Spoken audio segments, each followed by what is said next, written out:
जम्मू कश्मीर के जिला विकास परिषद के चुनाव के नतीजे आ गए हैं और सूरत ये बनी है कि एक और बीजेपी कह रही है कि मोदी सरकार की नीतियों की जीत हुई है, जनता की जीत हुई है, तो दूसरी ओर गुपकार अलायंस भी नतीजों को अपनी जीत मान रहा है। सबसे पहले आपको बताते हैं कि क्या है जम्मू कश्मीर के जिला विकास परिषद के चुनाव के नतीजे, किसे कितनी सीटें मिली है।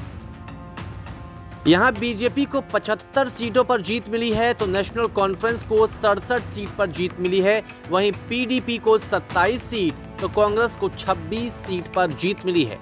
निर्दलीय के पास 50 सीटें हैं तो अन्य के खाते में 33 सीट। 2 सीटों के नतीजों का ऐलान अभी हुआ नहीं है। सबसे बड़ी पार्टी बनी है बीजेपी, लेकिन गुपकार अलायंस के पास कुल मिलाकर ज्यादा सीटें हैं। अलायंस के तौर पर देखें तो गुपकार अलायंस को 112 सीटें मिली है। बीजेपी अपने आप को बड़ी पार्टी तो बता रही है, लेकिन सच्चाई एक ये भी है कि बीजेपी को जम्मू कश्मीर में झटके भी लगे हैं। जम्मू कश्मीर में 370 की बहाली के नाम पर बना गुपकार गठबंधन सबसे ज्यादा सीटें जीतने के साथ बीजेपी के मजबूत दुर्ग कहे जाने वाले जम्मू क्षेत्र में भी सेंधमारी करने में कामयाब रहा है। इतना ही नहीं, घाटी के स्थानीय दलों का एकजुट होना भी बीजेपी के लिए सियासी तौर पर किसी झटके से कम नहीं है। जम्मू बीजेपी का मजबूत दुर्ग माना जाता है क्योंकि यहाँ की बड़ी आबादी हिंदू और सिख समुदाय की है। 280 जिला विकास परिषद की सीट में जम्मू रीजन में 140 सीटें हैं और जम्मू क्षेत्र की 140 में से बीजेपी को 71 सीट पर जीत मिली है। गुपकार गठबंधन कश्मीर ही नहीं बल्कि जम्मू कश्मीर की सीटों को भी कब्जाने में कामयाब रहा है।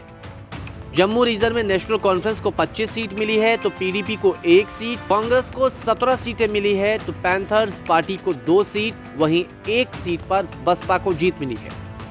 जम्मू इलाके की सीटों पर गुपकार गठबंधन का ऐसे समय में जीतना जब राज्य से 370 को खत्म कर दिया गया और राज्य को 2 हिस्सों में बांट दिया गया।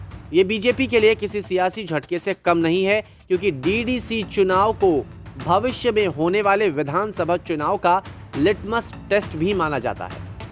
घाटी में एनसी पीडीपी का डंका बजा है। कश्मीर घाटी मुस्लिम बाहुल्य इलाका है और यहाँ की 140 सीटें हैं। कश्मीर की इन 140 में से बीजेपी ने 53 सीटों पर चुनाव लड़ा था। 53 सीटों में से बीजेपी को महज 3 सीटों पर जीत मिली है, जबकि नेशनल कॉन्फ्रेंस को 42 सीट पर और पीडीपी को 26 सीट पर। कश्मीर की इन 140 में से बीजेपी ने 53 सीटों पर चुनाव लड़ा था, लेकिन जीत सिर्फ 3 पर मिली है।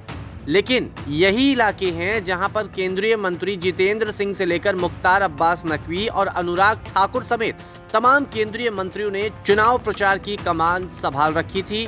घाटी में बीजेपी ने अपनी ताकत झोंक रखी थी। इसके साथ ही जम्मू इलाके में, यानी कि वो इलाका जहां बड़ी आबादी हिंदू और सिख समुदाय की है, वहां भी बीजेपी को काफी उम्मीदें थी, लेकिन 140 में से 71 सीटें मिलना झटके से कम नहीं है। बीजेपी को इस इलाके से उम्मीदें काफी थी, लेकिन अब इस पर आगे भी काम करना पड़ेगा। न्यूज़ तक ब्यूरो।